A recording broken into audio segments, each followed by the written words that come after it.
Hello, my off-road and mechanic enthusiasts. Today, we're taking a dive into Suzuki Quad-runner again. So let's get further ado. Let's get started. Let's close this up because it's getting a little bit chilly in here. So how will we start this video today? So if you saw my 15-second long short of what happened, I got the front brake reservoir replaced. Stops. Don't know if you can hear that, but that's fluid. And I think both lines are working. I did not bother to make sure of that. Why don't I go ahead and make sure of that right now?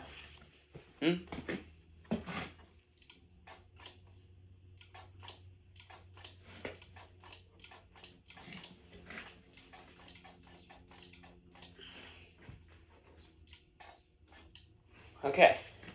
So that's pretty much done.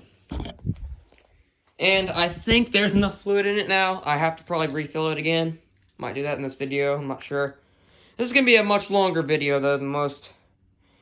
Maybe about an hour or something like that. So let's get started. The old ignition switch probably works, but we're just going to put it in the box just to be safe for reasons. I'm just going to put this phone right here so while I'm putting it in here. I got to get a stand on that phone, or at least get one of those, it's like, you know the GoPros have those things where they can fit on your helmet? Well, they actually make some of those for phones, and I might get one of those, make my own phone case, maybe, possibly. Oh, and here's the new switch.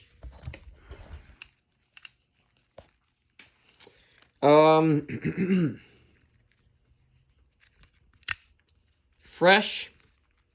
It's not the same thing, it's not OEM. It's Yamaha, but it'll work out. It'll work out just fine. Now, with this right here, you're talking about a,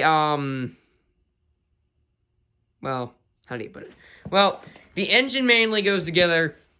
I'm not talking about the engine. Yeah, but I gotta get this new switch on and all this niceness. Let me go ahead and take the reservoir off. Hopefully you can see me and just make sure that I got, yeah, you guys, 9 people, actually 10. Congrats to me if you're getting 10 subscribers. Alright. We're gonna make sure this thing's got plenty of fluid in it. Now, brake fluid is a bit disastrous. Disastrous.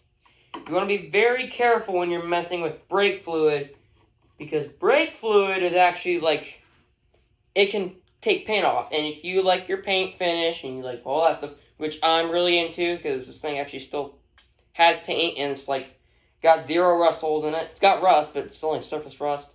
It's a really good shape vehicle. Then you'd understand that you'd want to be pretty cautious about your vehicle. Now, here is this right here. Brake fluid is already getting stupid dirty. So, tells me I might need to flush it later on in time, but not today and not anytime soon, because it's an older vehicle, you see, and it can't be having it flushed like that bull crap and all that niceness.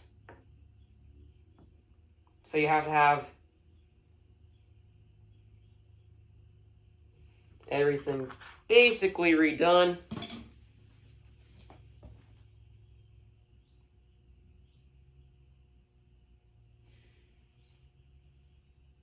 And you gotta be very careful. So, with that much in mind, you should know how to replace brake fluid. This is not my guide on how to replace brake fluid. I am not making a guide on how to replace brake fluid anytime soon. I may or may not, eventually. Not today. Just want to get that past me. So now we gotta wipe the surface off. See, You don't want brake fluid contaminating your vehicle. Because, like I had said before, brake fluid is very dangerous indeed. So, when I'm working on brake fluid, because I've been messing with it for the past couple of minutes and I really do not want it to contaminate my hands, wear gloves. Preferably, no, definitely rubber gloves. If you got, and if even if it's like those little surgery gloves, that'll work. But these big gloves, you got something like this, these are perfect for this job. Perfect. Perfect for this specific job. So, tighten down the bolt until it's snug. You don't want to over tighten it. And then tightening down this bolt should take care of most of our problems, mostly. So with that much in mind, let's see here. Tighten this down right here.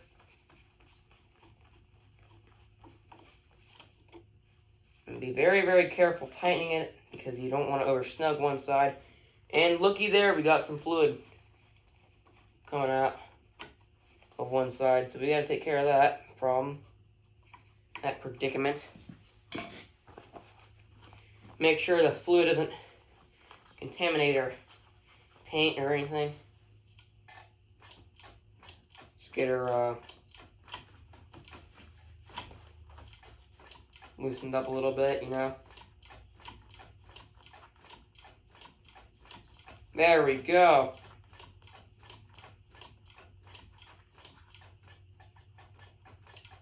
Alright, that should probably do it for our, well, let's make sure. Oh, I think we do got a little leak here. So that's probably a problem. This thing may need bled. The brakes may need bled, but I'm not putting down anything official yet. They may need bladed. Now, story in this thing's that I got it back in 2021.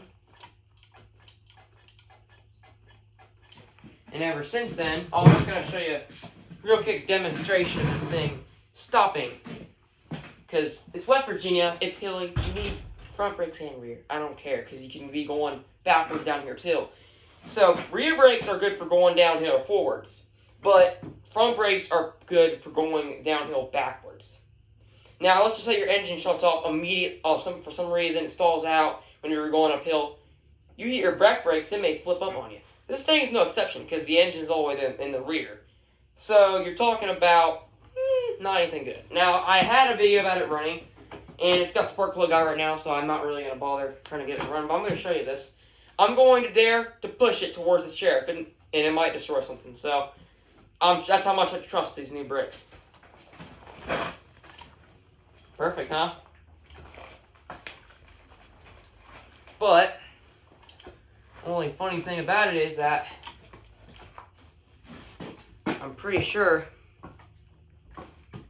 that only one of the brakes are mainly working out. I think. We're about to find out. Okay, let's try it again, but this time a little bit more force. There we go. Let me just make sure it's gonna. Yeah, it's still got some braking power, baby. She still stops. Now, I might want to tighten this a little bit more. Just because I want it to have some good connections here. Now, I do need to get the new thing, and I gotta grab a new rag. So, that much done. How about we go ahead and replace a bunch of other parts on this four-wheeler, huh? Huh, 10 people? 10 people who watch this channel, How about that? Let's do that, Alrighty, let's get this done here. Let's get this done. Now, someone recommended to me and thought you should start making off-roading videos. Well, that's the entire purpose, but first off-roading video is going to be on this thing. This thing is a beast. I already drove it. It will go anywhere you want to take it. And the mud on there the mud on this thing should tell you, I took her in some mud, baby. So, and it doesn't even have the rear mud flap, so that's fun to know. So, let's get to the next subject of our let's get to the next part of this, is to take the rear mounting plate and put another mounting plate upon it. So let's do that, huh? Let's do that. Okay, and next we're gonna skip this real quick.